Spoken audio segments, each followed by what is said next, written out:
Okay, if you don't watch my video, just know this. Folks, we have a problem. We've got a crash coming.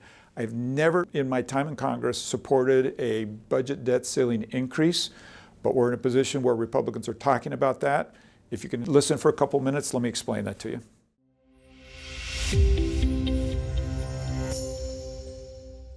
So let me just jump into this and go over some things very quickly.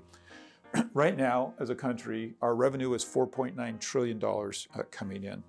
President Biden's budget was $6.6 trillion. We're currently spending $6.3 trillion. So whether it's President Biden's budget or just our current trajectory, a train wreck is coming.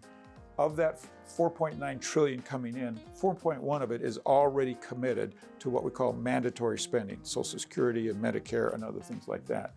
An additional $500 billion is committed just to pay the interest. By the way, that $500 billion is going to go up dramatically.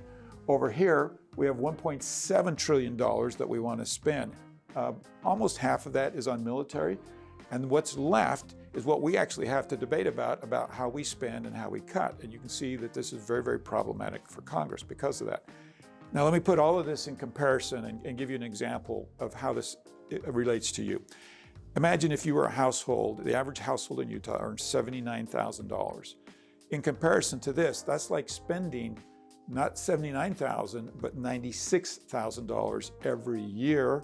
And if we go with President Biden's budget, that's like that household earning $79,000 and spending $111,000 per year. And by the way, over that time, you've built up $500,000 in debt. That would be the comparison to what the United States is dealing with. If we don't act on this, the bank comes and says, we're going to foreclose on your house, we're going to take your cars. That's why there's pressure to move the debt ceiling up. But if we just move the debt ceiling up and we just keep spending, this thing gets worse and worse. And that's why there's pressure to say we must stop spending.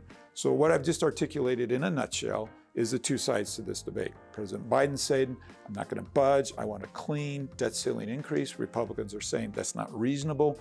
We'll give you your debt ceiling increase, but we have to change that trajectory of spending. That's what I supported yesterday. The only reason I was willing to support that is because we got substantial changes. For instance, we moved spending back to 2022 levels. That was $4.4 trillion. Stay tuned, watch. This is going to be very intense. We're all hoping it doesn't go down to the last minute, but we've got to get the president to have a reasonable conversation with us about changing that spending curve.